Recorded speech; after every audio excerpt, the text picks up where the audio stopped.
Shalom saudara, semuanya diberkati Tuhan, semuanya dalam keadaan sehat dan baik. Puji Tuhan, hari ini kita akan teruskan apa yang kita renungkan beberapa hari yang lalu. Saudaraku, kita sedang membahas dari beberapa hari yang lalu bagaimana anak-anak Tuhan dituntun dari satu kemuliaan kepada kemuliaan yang lebih besar lagi. Bukan cuma sekedar menjadi sukses, tapi menjadi signifikan, supaya saudara dan saya menjadi berkat buat banyak orang. Saudaraku, beberapa hari yang lalu kita melihat bahwa untuk tujuan inilah anak-anak Tuhan dibawa dan memahami satu hal yang namanya vision atau visi. Dan ketika visi itu diterima, visi itu akan menuntun, merubah fokus yang tadinya I kepada us, yang tadinya fokus kepada saya sendiri, kepada kita. Nah, kita sedang melihat dari kitab Nehemia. Saudaraku, saya ingin ajak saudara untuk kembali lagi merenungkan sekarang kembali di kitab Nehemia 2. Ya. Ketika manusia, semua kita, sebagai gereja, sebagai pengusaha, di dalam rumah tangga, atau dalam segala aspek kehidupan kita, ketika Tuhan berikan saudara satu visi untuk dikerjakan, dan visi itu bukan cuma sekedar untuk menyenangkan diri kita sendiri, tapi untuk tujuan yang lebih besar daripada kita sendiri. Saudaraku, ketika itu terjadi, sekalipun itu dari Tuhan, tidak berarti saudara akan berjalan mulus tanpa tantangan. Saudaraku, Nehemia mempunyai beban. Visi itu bukan cuma sekedar keinginan. Kemarin kita lihat itu, visi itu lahir karena beban. Dan beban itu begitu menindihnya, sampai Nehemia tidak bisa berdiam diri.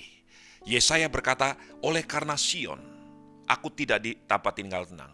Oleh karena Yerusalem, aku tidak dapat berdiam diri. Saudaraku, orang yang terima visi, orang yang telah menerima satu beban dari Tuhan, dia gak akan bisa tinggal tenang sampai dia kerjakan beban itu. Saudaraku, namun demikian, bukan berarti saudara tidak akan pernah tidak mendapatkan tantangan. Coba lihat Nehemia 2, apa yang terjadi dengan Nehemia. Ayat 19 dan 20. Ketika Sanbalat orang Horon dan Tobia orang Amon, pelayan itu, dan Gashem orang Arab mendengar itu, mereka mengolok-olok dan menghina kami. Kata mereka, apa yang kamu lakukan ini? Apa kamu mau berontak terhadap raja? Aku menjawab mereka, kataku, Allah semesta langit, dialah yang membuat kami berhasil. Kami hamba-hambanya telah siap membangun, tetapi kamu tidak mempunyai bagian atau hak dan tidak diingat di Yerusalem. Saudaraku, ada orang-orang yang Tuhan izinkan, sekalipun Nehemia dan orang-orang penduduk Yerusalem pada waktu itu menerima visi dari Tuhan, mereka bangkit dan mulai melakukan dua hal, mengolok-olok dan kemudian bukan hanya mengolok-olok, bahkan menghina. Nah, saudaraku, ternyata bukan sampai di situ saja, saudaraku. Kalau sudah lihat, pindah di Nehemia 3, ayat yang kelima dikatakan begini, dan berdekatan dengan dia orang-orang Tekoa, hanya pemuka-pemuka mereka tidak mau memberi bahunya untuk pekerjaan Tuhan mereka.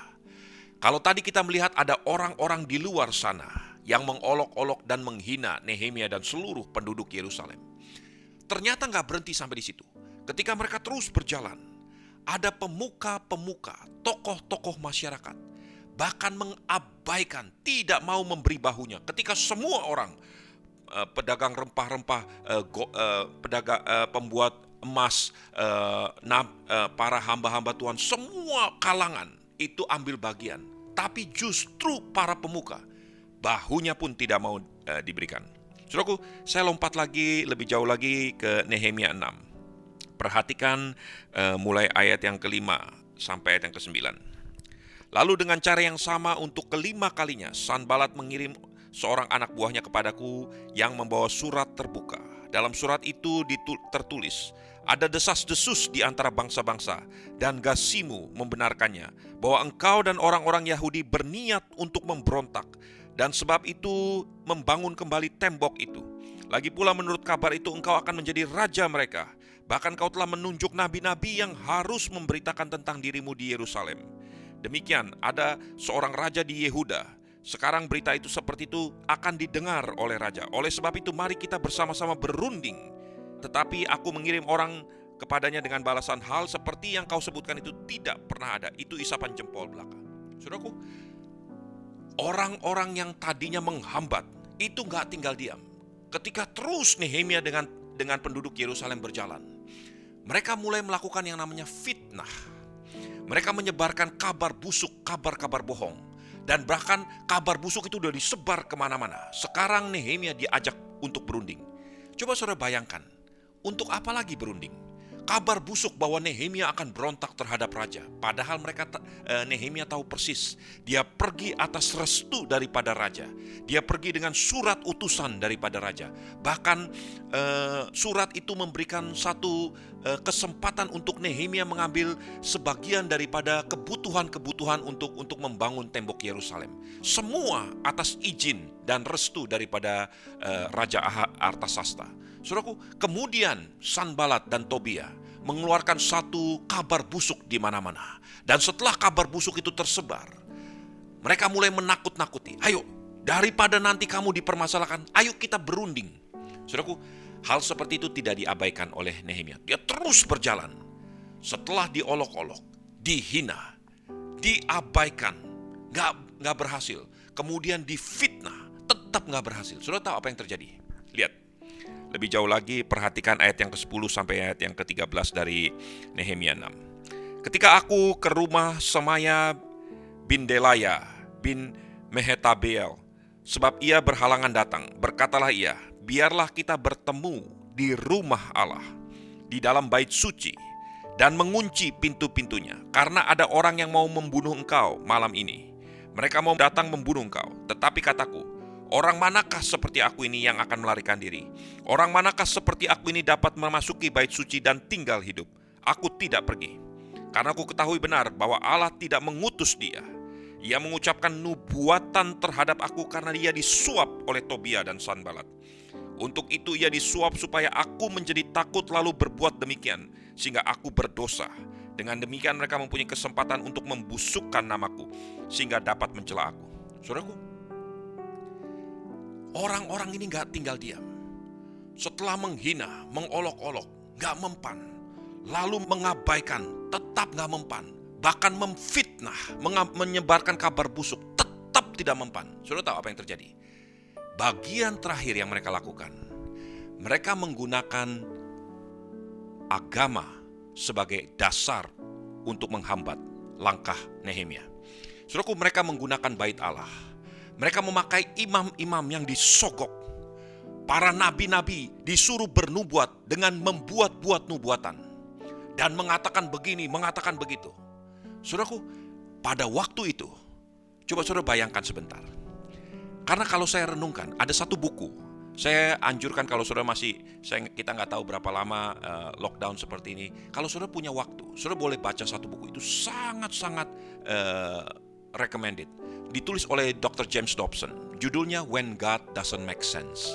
Ketika Tuhan tidak masuk akal. Saudaraku, saya percaya semua orang Kristen itu harus baca buku ini. Supaya saudara dan saya belajar mengerti kebenaran ini. Saudaraku, saya renungkan bahwa ada waktunya ketika Tuhan izinkan hambatan itu datang dari orang-orang yang tidak kenal Tuhan. Kita bisa tenang. Tetapi itu gak akan diam di situ. Kemudian mereka akan berpindah lebih jauh lagi. Dan satu kali hamba-hamba Tuhan di rumah Allah atas nama Tuhan akan menjadi batu sandungan bagi saudara dan saya. Bahkan dalam kasus-kasus yang sangat ekstrim, sepertinya Tuhan menjadi hambatan buat saudara. Saudaraku, dalam keadaan seperti itu, ada satu kata yang selalu membayang-bayangi, you will be confused. Saudara akan bingung, saudaraku. Contohnya, ketika Ayub, orang yang hidup saleh, takut Tuhan, jujur dalam setiap lakunya, berpuluh-puluh tahun dia melayani Tuhan dengan hidupnya, dengan sungguh-sungguh benar di hadapan Tuhan. Satu kali, semuanya habis, hartanya habis, anak-anaknya habis, istrinya bahkan mengutuki untuk meninggalkan Tuhan. Saudaraku, dalam keadaan seperti Ayub seperti ini, siapapun kita, termasuk saya, pasti kita akan bingung. What happened? Apa yang terjadi Tuhan? Kenapa aku mengalami seperti ini? You will be confused. Ketika Abraham, sekian lama mengiring Tuhan, begitu taatnya, begitu percayanya kepada Tuhan, disuruh keluar dari keluarganya, dia keluar. Dia berjalan gak tahu kemana, Tuhan tuntun. Sampai pada masa tuanya, dia gak minta apa-apa. Tuhan berjanji dengan sumpah kepada dia, keturunanmu akan begini, akan begitu, dan sebagainya. Tuhan berikan satu anak. Anak yang lahir dari istrinya pada masa tuanya, pada waktu Sarah sudah mati haid. Anak yang begitu dikasihi, ditimang-timang. Tiba-tiba ketika anak itu mulai menginjak ke usia remaja, Tuhan katakan, give it to me. Serahkan sebagai korban bakaran. Saudara, coba saudara bayangkan, seandainya saudara dan saya sebagai Abraham, pasti kita akan bertanya, what? Kenapa Tuhan? Kita akan menjadi confused. Saudaraku, dalam keadaan seperti itu, saudara mempunyai dua pilihan. Saudara mundur atau saudara keep on going. Saudaraku, sama seperti Yesus. Pada waktu dia di atas kayu salib, semua dia lakukan sesuai dengan kehendak Bapa. Pada saat-saat yang paling menyakitkan, Yesus sama sekali tidak pernah mengeluh kesakitan, kecuali satu perkara. Di kayu salib dia berkata gini, Eli, Eli, lama sabatani. Allahku, Allahku, Bapakku, Bapakku, mengapa engkau meninggalkan aku? Justru di saat Yesus sangat membutuhkan Bapa, Bapa memalingkan mukanya. Saudaraku, you will be confused dalam keadaan seperti ini. Nehemia diperhadapkan kepada posisi seperti itu. He will be confused. Tapi saya bertanya-tanya, kenapa orang-orang ini bisa keep on going, bisa terus jalan? Saudaraku, saya menemukan satu benang merah yang sangat nyata dari semua orang-orang ini. Mereka pursuing yang namanya karakter, dan mereka mengesampingkan yang namanya comfort. Sekali lagi, kalau saudara dan saya berjalan pursuing character instead of comfort, you will keep on going. Saudara akan terus berjalan. Tetapi kalau saudara dalam keadaan confused seperti ini, yang saudara kejar adalah comfort atau kenyamanan, maka saudara pasti akan give up. Saudaraku, 10 tahun saya mengembalakan. Saya bertemu dengan orang-orang yang hebat, orang-orang yang dipakai Tuhan. Sebagian terus stay on, sebagian menyerah di tengah jalan. Kenapa? Karena mereka pursue comfort. Nggak nyaman lagi buat saya. Apa yang saya harapkan tidak terjadi. Apa yang saya idam-idamkan tidak terjadi. Kalau saudara pursuing comfort, you will give up. Pasti siapapun. Saya katakan demi kasih Kristus, kalau saudara sebagai hamba Tuhan sekalipun, kalau yang saudara kejar adalah comfort, kenyamanan pribadi, dalam tekanan, dalam tantangan, saudara pasti akan menyerah. Tetapi kalau saudara pursuing yang namanya karakter, dan saudara kesampingkan yang namanya kenyamanan atau comfort, you will keep on going. Saudaraku, ini yang membuat orang-orang ini terus berjalan. Nah, ketika mereka mengejar yang namanya karakter, saudaraku, mereka akan melakukan satu pilihan yang harus mereka putuskan sendiri. Kalau boleh saya berikan contoh yang disebut teologi bokor gitu ya. Saudaraku, ada satu jenis kontainer bokor air, menggambarkan karakter yang berbeda, pursue yang berbeda, perjalanan yang berbeda. Pada satu ketika, bokor air itu harus menentukan ketika Pontius Pilatus harus mengambil satu keputusan untuk mengatakan apa yang benar, untuk mengeluarkan satu keputusan yang benar. Istrinya sendiri sudah memberikan nasihat kepada dia. Dia sendiri tahu dan setelah mengadili dia tidak menemukan kesalahan apapun terhadap Yesus. Saudaraku, karena tekanan begitu banyak, orang-orang terus menekan dia. Saudaraku, apa yang terjadi? Dia ambil bokor, dia cuci tangannya. Dia memilih comfort, dia memilih jabatannya untuk dilindungi. Dia memilih kenyamanannya untuk dipertahankan. Pada saat itu dia cuci tangan, dia katakan, lakukan apa yang kamu mau lakukan. Darahnya kalian tanggung sendiri. I'm clean. Aku gak terlibat dalam hal ini. He choose comfort. Saudaraku, beberapa jam sebelum itu, Yesus mengambil bokor yang mungkin dibuat oleh tukang periuk yang sama. Bokor yang jenisnya sama. Dan ketika Yesus tahu beberapa jam lagi dia akan dikhianati, dia akan dijual, dia akan dilecehkan, dia akan dilucuti. dan dia memilih untuk mengambil handuk dan membasuh kaki murid-muridnya. Salah satu dari 12 murid ini, satu dia tahu, ini akan menjual saya. Ini akan membunuh dan mengkhianati saya. Semua yang pernah dia berikan, cinta yang pernah Yesus tumpahkan, itu akan dibalas dengan satu kejahatan. Air susu akan dibalas dengan air tuba. Namun demikian, dia tetap memilih untuk melayani. Yang lain akan mengkhianati dia 3 kali. Bahkan mengatakan, aku sama sekali tidak mengenal orang ini. Akan bersumpah demi langit, tidak kenal Yesus. Tapi dia memilih untuk tetap melayani orang ini. Semua yang lain akan kocar-kacir pada waktu Yesus sedang sangat-sangat membutuhkan. Dan Yesus tahu, ini semua akan mengkhianati mereka, akan mengkhianati dia.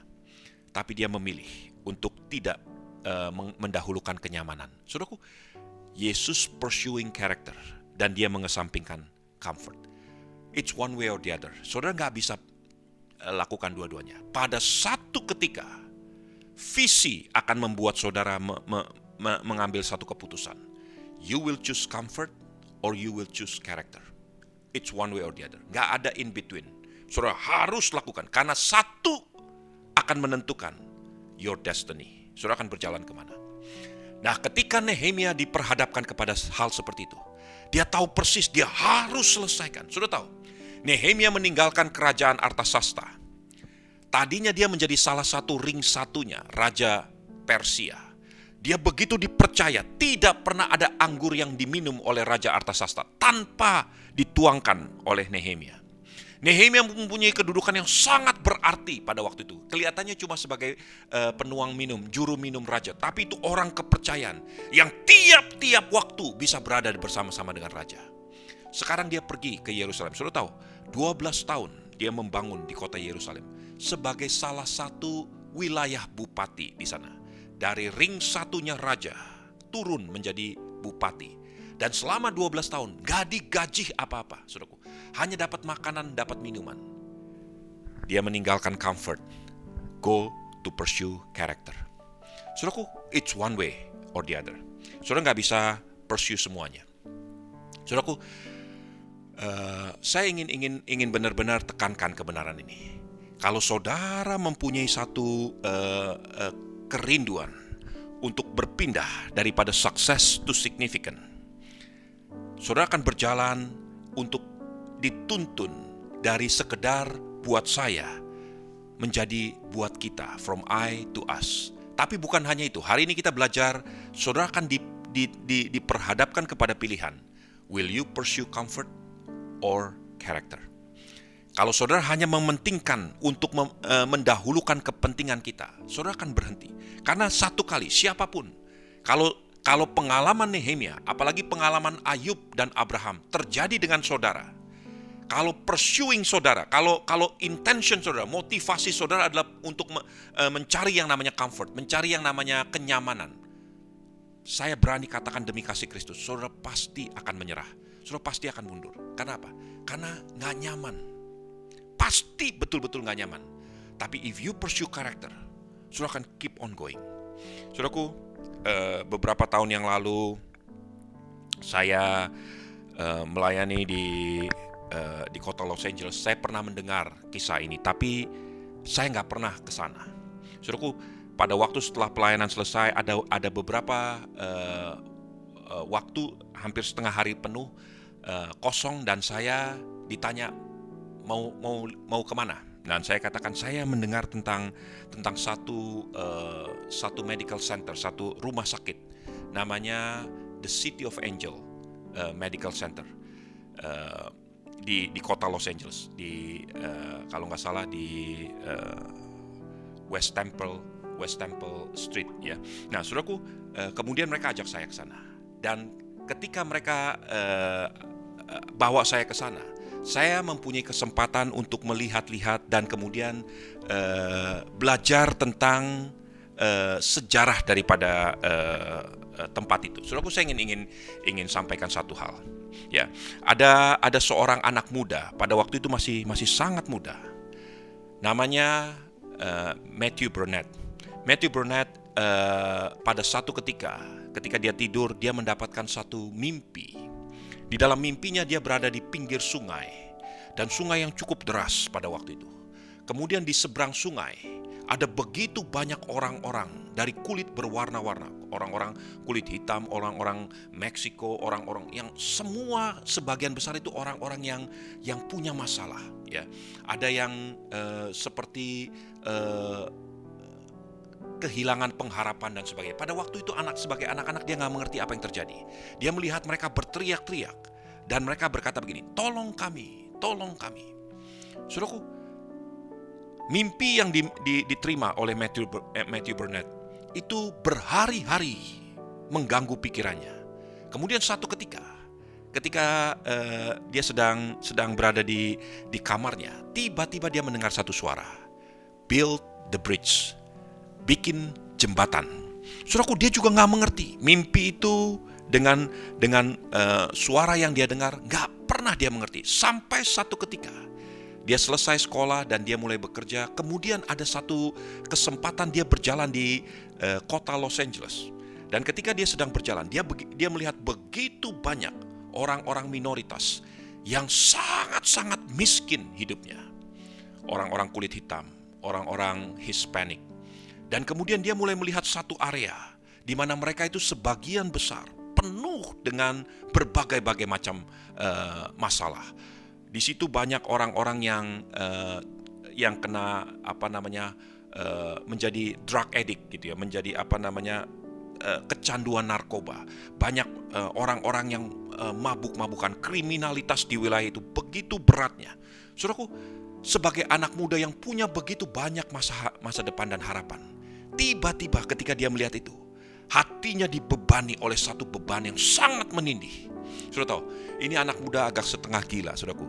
Dia bawa meja lipat dan kursi lipat tiap pagi. Dia duduk di pinggir jalan daripada kota Los Angeles di jalan West Temple Street. Kemudian dia buka mejanya, dia duduk di situ. Orang lewat, dia katakan, kamu ngapain? Kamu jualan apa? Dia bilang, saya nggak jualan apa-apa. Ini office saya, ini kantor saya. Loh, kamu ngapain di sini? Dia bilang, saya di sini untuk nolong orang-orang. Kamu perlu pertolongan? Mari silakan duduk. Saudaraku, dari satu orang, dua orang, sampai banyak orang datang berkerumun. Saudaraku, mulai diajarin bekerja, mulai diajarin begini. Sebagian mereka perlu pengobatan. Saudaraku, sampai berita itu didengar oleh masyarakat dan didengar oleh pemerintah kota Los Angeles. Kemudian dia mulai dibiayai, dibantu kanan kiri. Hari ini dibangun satu hospital, satu rumah sakit yang namanya The City of Angel Medical Center di Los Angeles. Saudaraku, Matthew Burnett menulis satu pernyataan. Dia katakan begini, beberapa puluh tahun yang lalu, saya mendengar satu suara, just one word, build the bridge, bangun satu jembatan. Dan itu cukup untuk saya melangkah. Dia bilang, saya berjalan. Dan ketika saya berjalan, saya baru mengerti arti daripada building a bridge. Sudah tahu apa yang dia katakan? Dia katakan begini, if you want to be the bridge, engkau akan biarkan orang-orang itu stepping on you, menginjak-injak saudara. Make sense, saudara? Karena kalau saudara jadi jembatan, maka orang pasti akan menginjak-injak saudara. Saudaraku, hamba-hamba Tuhan, anak-anak Tuhan, saya ingin sampaikan. Kalau saudara mau sedang pursuing vision from God, sesuatu yang membawa saudara bukan cuma sekedar sukses, tetapi menjadi significant. Success will make you important, tapi significant will make you impacting. Saudaraku, kalau saudara sedang berjalan menuju kepada yang namanya significant, saudara sedang membangun bridge, satu jembatan. Dan pada waktu saudara membangun satu jembatan, orang akan menginjak-injak saudara, akan berjalan di atas saudara. Dalam kenyataan Nehemia, dia mengalami tekanan demi tekanan. Dia mengalami bukan hanya hinaan, cemooh, tantangan, fitnahan, sampai nama Tuhan dibawa untuk memfitnah dia. Dibuat-buat nubuatan untuk memfitnah dia, mencelakakan, bahkan menjerumuskan untuk membunuh Nehemia. Saudaraku, saya ingin sampaikan, sama seperti Esther, if I perish, I perish. Setiap pribadi harus berani berkata terhadap sukses yang kita pegang, If I perish, I perish. Nah, saudaraku, hamba-hamba Tuhan, anak-anak Tuhan, hari-hari ini saya percaya betul, semakin saya renungkan kebenaran ini, semakin saya tahu Tuhan sedang bekerja di antara kita, di Indonesia. Ada banyak dari saudara yang akan dibangkitkan menjadi Esther-Esther akhir zaman, menjadi Nehemia-Nehemia yang akan memberi jawaban kepada bangsa ini. Kuncinya, Tuhan bukan cari orang pinter, Tuhan bukan cari orang hebat, Tuhan cari orang yang mau berkata, yes Lord. Ketika Tuhan tanamkan visi, ketika Tuhan beri mimpi, ketika Tuhan beri beban, adakah saudara terima beban itu? Bukan keinginanmu yang ditonjolkan. Saudara bukan pursuing comfort, tapi saudara pursuing character. Dan kalau saudara lakukan seperti ini, someday, lama setelah itu, saudara akan melihat bahwa apa yang dibangun oleh Nehemia, hari ini saudara masih bisa melihat. Kalau saudara pergi ke kota Yerusalem, tembok Yerusalem yang dibangun dengan 40 section oleh orang-orang penduduk Yerusalem, dengan dibiayai oleh Raja Persia, sampai hari ini masih berdiri. Saudaraku, saya ingin sampaikan, belajar untuk mengerti, God has a plan. Tuhan punya rencana. Bahkan di pandemik seperti ini pun, Tuhan punya rencana. Biar rencana Tuhan terjadi dan digenapi dalam hidupmu. Amin. Mari tundukkan kepala. Tuhan, terima kasih untuk hari ini Tuhan. Hamba-Mu berhenti berkata-kata. Tetapi hamba berdoa biar setiap pribadi menerima rencana-Mu digenapi dalam hidupnya. Tuhan, ajar kami untuk pursue karakter, bukan cuma sekedar kenyamanan, kenikmatan pribadi. Tuhan, supaya pada satu ketika kami berada di persimpangan jalan, kami akan memilih apa yang benar, apa yang berkenan di hadapan-Mu. Terima kasih Bapa, hamba berdoa untuk setiap umat-Mu, setiap hamba-hamba Tuhan yang mendengar dari tempat ini. Biar nama Tuhan dipermuliakan, biar rencana Tuhan digenapi dalam hidup mereka. Dalam nama Yesus, haleluya. Amin.